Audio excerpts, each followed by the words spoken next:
Alright, hello. We're back. Sorry for the little break. Been busy. Just had no time. My fault.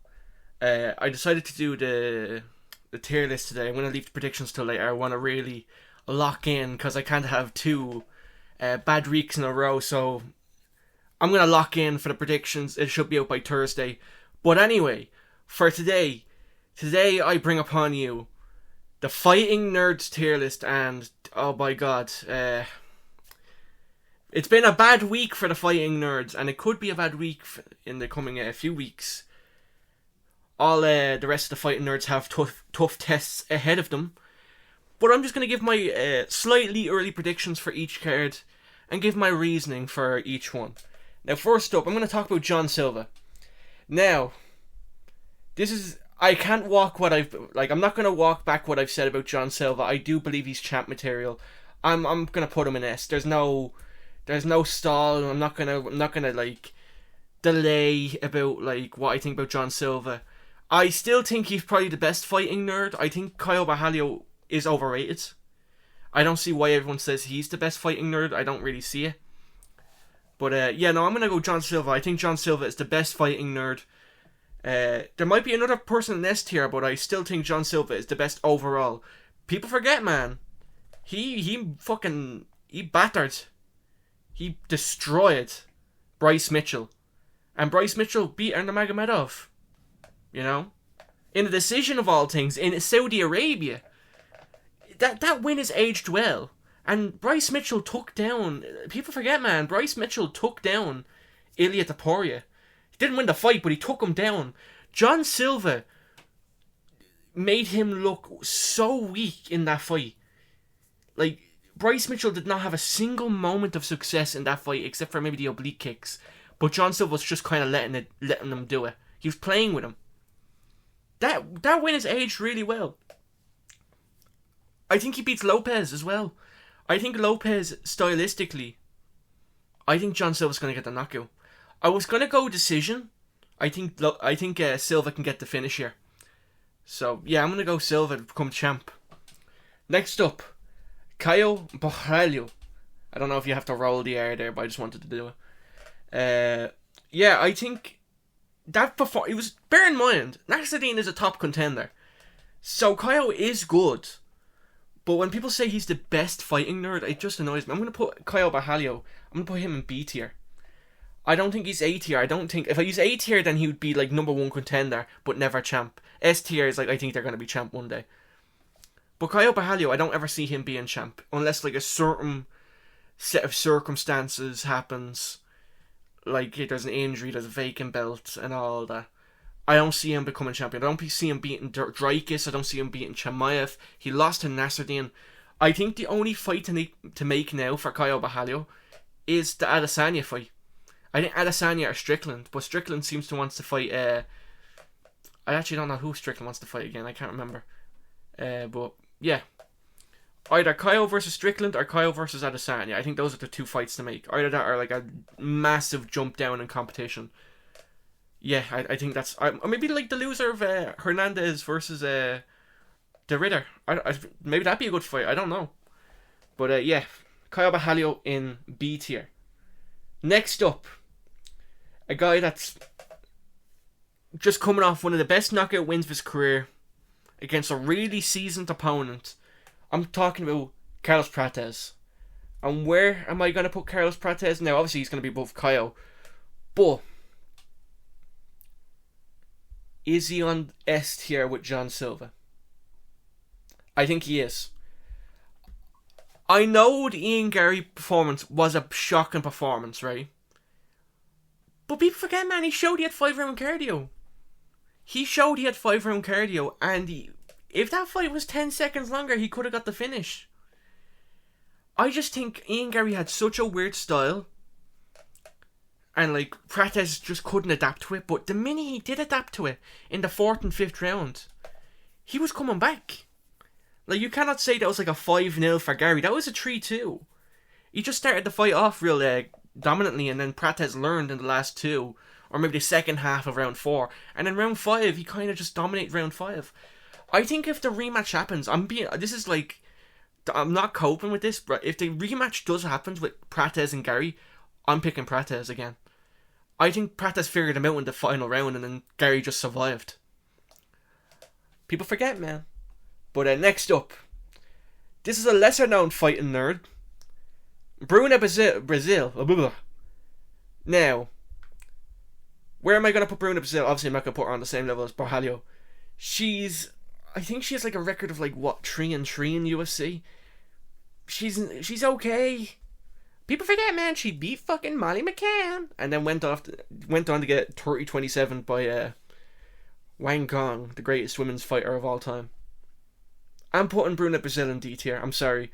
She's just, I see nothing. I mean, like, she beat Molly McCann, if you can call that a good win. She didn't finish Molly McCann, which is not a good thing. I don't know.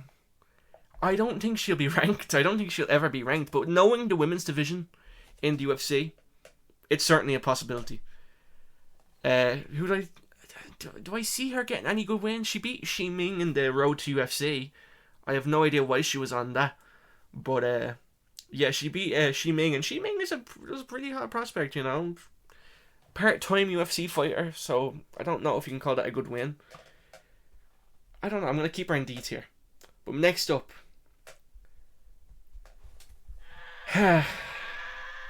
My former favourite prospect. I didn't include him in the prospect video because I had the feeling about his grappling. But in the back of my mind, I was like, if he shows decent grappling defense, I'm putting him in like my number one prospect. And he didn't, so yeah, that last fight he wanted to be out there. I'm gonna put Ruffy in C tier. I'm sorry. I'm sorry. I'm debating putting him in D tier, to be honest. But no, I'm gonna put him C tier. I'm like searching in my mind. I'm trying to think to myself, was it Benoit Saint-Denis' grappling too much, or was his takedown defense too weak? And if you look at the other like fighting nerds camp, look at John Silva, great takedown defense. Prates showed really great takedown defense against Ian Gary, and Ian Gary has some good takedowns. He took down MVP. Not many people do that. Prates was able to roll through and get a full mount. You know, Borralho has decent BJJ, obviously. It's just Ruffy. Ruffy kind of just sucks when it comes to grappling defense. I don't know why. I hope he can learn. If he gets, like, honestly, he needs to just fight like a low ranked grappler in division. I can't really think of anyone like off the top of my head. But like, fight a low level grappler, get a bounce back, and show you have grappling defense. I'll bump him to B tier. Like Benoit, like, he entered the top 15 in Lucas's GOAT list after that fucking fight. You know what I mean? I can't really. I don't know. Like, we need to wait for like each respective fighter's next performance to judge that performance. Because this could have been like a one-time thing where Benoit is just really, really good, and he may be really, really good. But we need to wait and see how Ruffy deals with other grapplers in this division. So I'm going to put him C tier right now. If he gets out-grappled again, he's moving to D tier. I'm sorry. But I guess we're going to have to wait and see, man. Next up. These are some sneaky good prospects. I'm not going to include them in any prospects video. Maybe the brother. But first up, I'm going to talk about Cesari Olen Sedic, the brother of Mikuel Uninsedic. He just fought in the Contender Series.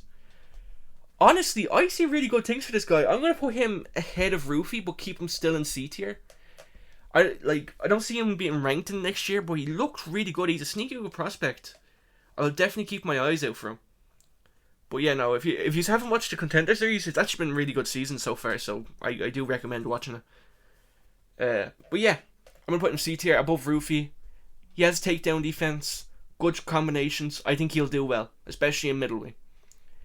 Now, next up, his brother, Mikuel Uninsedic, to end the tier list. I'm going to put Mikuel Uninsedic, and I'm not being ironic with this, I'm putting him just behind Kaio Bahalo. Now, I know his last two fights have been against Cedric Dumas and Gerald Mearshart, GM3. That's not the greatest names, but if you look at his performances, he's sneakily good, and he's fighting people with no chins, but he's sneakily good. Even if he doesn't have that game-ending power for other people, I see him like getting point victories and like getting late TKOs. I don't really. I think his power's overrated because he's fought like a 39-year-old Mearshare and like a Cedric Dumas with no chin.